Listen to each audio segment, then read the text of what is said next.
युधिष्ठिर ने पूछा, हे किशन, आप पौष माह के व्रत के बारे में समझाइए। इस दिन कौन से देवता का पूजन होता है तथा उसकी क्या विधि है। श्री कृष्ण बोले, हे राजन, पौष शुक्ल पक्ष की एकादशी का नाम पुत्रदा एकादशी है। इसका पूजन विधि पूर्वक करना चाहिए। इस व्रत में नारायण भगवान की पूजा करनी चाहिए। इसके पुण्य से मनुष्य तपस्वी, विद्वान और लक्ष्मीवान होता है।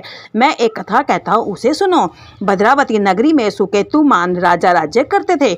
उनका कोई पुत्र नहीं था। उनकी रानी का नाम चंपा था। वह दोनों सदैव वंशधर पुत्र न होने के कारण चिंता में डूबे रहते थे। राजा के पितर उनके दिए हुए जल को उच्छ्वास से गर्म करके पीते थे और सोचा करते थे कि इसके बाद हमें कौन पिंड देगा।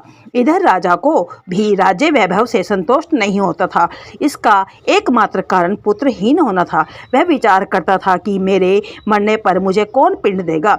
बिना पुत्र के पितरों और देवताओं से ऊऋण नहीं हो सकते। जिस घर में पुत्र न हो वहाँ सदैव अंधेरा ही रहता है। इसलिए मुझे पुत्र की उत्पत्ति के लिए प्रयत्न करना चाहिए। पूर्व जन्म के कर्मों से ही इस जन्म में पुत्र और धन आदि मिलते हैं। इस तरह राजा रात दिन इसी चिंता में लगा रहता था। एक दिन राजा घोड़े पर सवार होकर बिना किसी को बताए वन में चले गए। वन में पक्षियों, वृक्षों को देखने लगे। हाथी अपने बच्चों और हथनियों के बीच में घूम रहे थे। राजा सोच विचार में लग गए। राजा प्यास के कारण अत्यंत बेचैन होने लगे और पानी की तलाश में आगे बढ़े। कुछ ही आगे जाने पर उन्हें एक सरोवर मिला। उस सरोवर के चारों तरफ मुनियों के आश्रम बने हुए थे। उस समय राजा के दाहिने अंग फड़कने लगे। राजा मन में प्रसन्न होकर सरोवर के किनारे बैठे हुए मुनियों को देखकर घोड़े से उतरे और दंडवत करके उनके सम्मुख बैठ गए। राजा को देखकर मुनीश्वर बोले, हे राजन, हम तुमसे अत्यंत प्रसन्न हैं। तुम इस जगह क्यों आए हो सो कहो।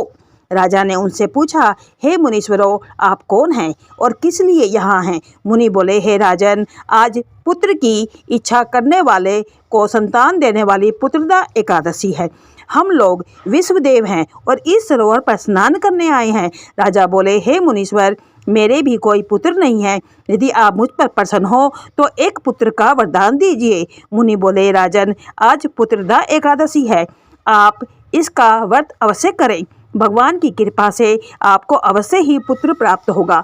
मुनि के वचनों के अनुसार राजा ने एकादशी का व्रत किया एवं द्वादशी को परायण किया और मुनियों को प्रणाम करके अंत में अपने महल को वापस आए।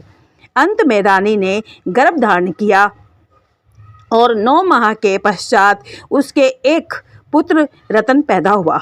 वह राजकुमार अंत में अत्यंत वीर, धनवान, यशस्वी और प्रजापालक हुआ। भगवान श्री कृष्ण बोले, युधिष्ठिर, पुत्र प्राप्ति के लिए पुत्रदा एकादशी का व्रत करना चाहिए। जो मनुष्य इसका महामात्य श्रवण व पठन करते हैं उनको स्वर्ग मिलता है। तथा सार, पुत्र न होना बड़ा ही दुखपूर्ण है। उससे भी दुखपूर्ण है पुत्र का कुपुत्र होना। अतः स्वगुण संपन्न और सुपुत्र पाना दुर्लभ है। ऐसा पुत्र उन्हें ही प्राप्त होता है जिन्हें साधु जनों का आशीर्वाद प्राप्त हो और जिनके मन में ईश्वर की भक्ति हो। इस कलयुग में सुयोग्य पुत्र की प्राप्ति का उत्तम साधन पुत्रदा एकादशी का व्रत है। जय श्री एकादशी माता, जय श्री हरि विष्णु।